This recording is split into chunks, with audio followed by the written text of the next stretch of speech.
Olá, boa noite, mais uma vez estamos juntos. Hoje a nossa aula vai ser para estudar a última das ligações químicas, que é a ligação metálica, né? Então a gente já viu ligação iônica, ligação covalente na última aula e hoje a gente vai estudar ligação metálica.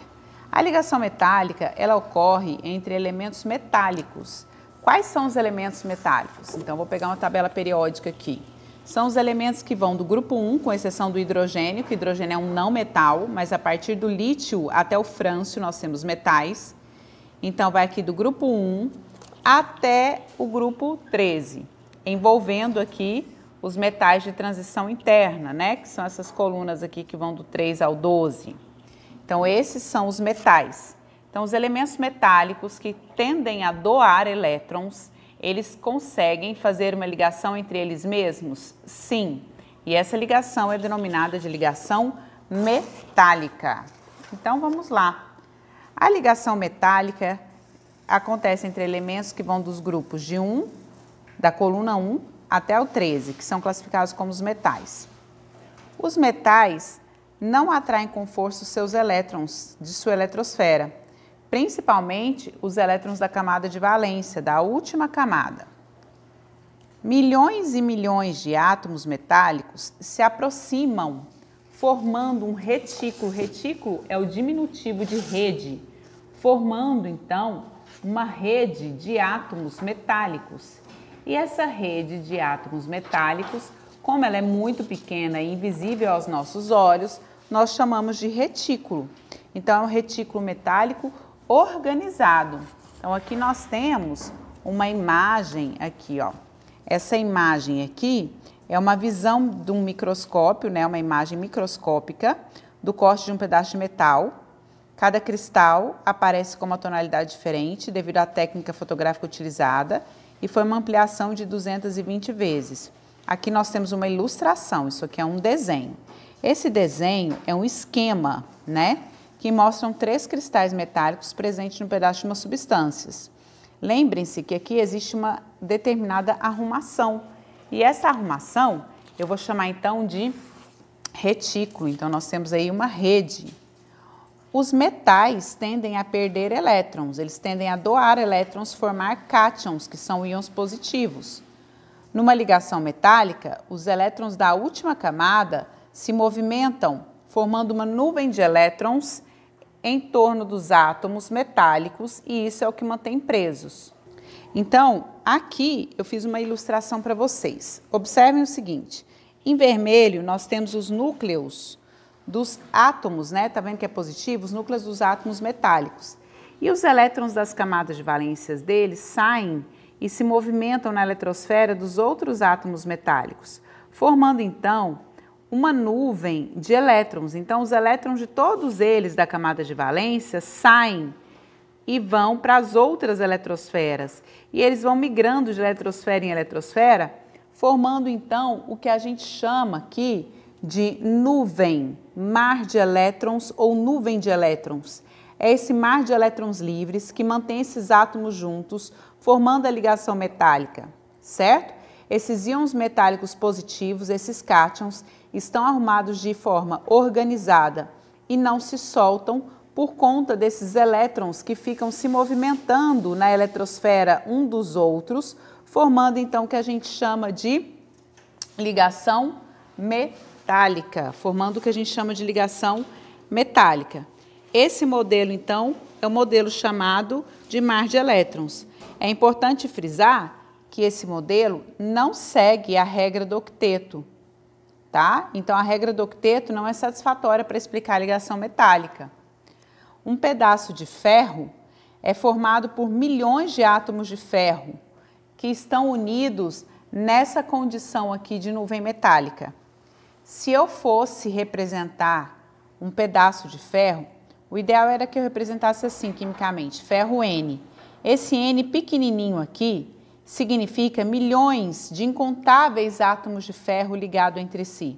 Mas isso não é prático, né, de fazer. Então, os químicos optam por escrever apenas ferro. Vamos falar agora sobre ligas metálicas. E é importante a gente destacar que as ligas metálicas são misturas sólidas. Essas misturas sólidas são misturas de dois ou mais elementos metálicos, sendo que o elemento metálico tem que ser o predominante, ou seja, aquele que aparece em maior quantidade. Então, ligas metálicas são misturas sólidas de dois ou mais elementos, sendo que a totalidade, ou pelo menos a maior parte dos átomos presentes, é de elementos metálicos. Então, numa liga metálica, o elemento predominante, que aparece em maior porcentagem, ele tem que ser um metal. Agora, vamos falar das ligas metálicas que todos nós conhecemos. Por exemplo, o ouro 18 quilates. O ouro 18 quilates não é ouro puro, é uma mistura de ouro e cobre. E às vezes ouro, prata e cobre, ou ouro e prata, tá? Ag é prata, Al é ouro, Cu é cobre. Bronze é uma liga metálica, é uma mistura de cobre e estanho. Latão é uma mistura de cobre e zinco. Aço é uma mistura de ferro e carbono. O carbono, no caso para formar o aço, aparece em pequena quantidade. Vamos falar agora sobre as propriedades das substâncias metálicas. As substâncias metálicas possuem um brilho característico, que eu chamo de brilho metálico.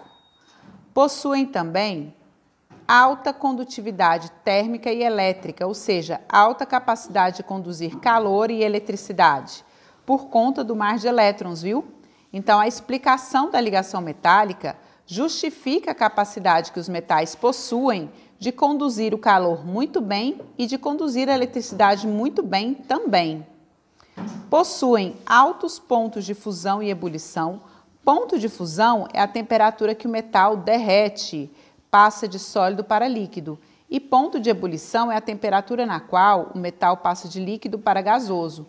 Então, eles possuem altas temperaturas de fusão e altas temperaturas de ebulição. Eles são maleáveis, ou seja, facilmente transformados em lâminas. Possuem ductibilidade, que é a capacidade de serem transformados em fios. Os metais também possuem capacidade de resistir à tração. Suportam, então, uma força muito grande quando puxados. Isso que é resistência à tração. Então, vamos fazer agora uma comparação entre substâncias iônicas, moleculares e metálicas. Olha a substância iônica, tem ponto de fusão e de ebulição alto. O estado físico em temperatura ambiente e pressão de uma atmosfera é sólido. Quando eles estão no estado sólido, a substância iônica não conduz eletricidade, mas no estado líquido, sim. A substância molecular tem ponto de fusão e de ebulição baixos. Na temperatura ambiente e pressão ambiente são encontrados nos 3 estados físicos, sólido, líquido e gasoso. Não conduz eletricidade nem quando líquido e não conduz eletricidade nem quando sólido. Substância metálica. Ponto de fusão e de ebulição são altos. Em estado de 25 graus Celsius em uma atmosfera, sólido. O que significa esse asterisco? Que existe uma exceção. O mercúrio é um metal, porém, em condições ambientes, ele é líquido nas condições ambientais. Então, deixa eu colocar aqui, ó, líquido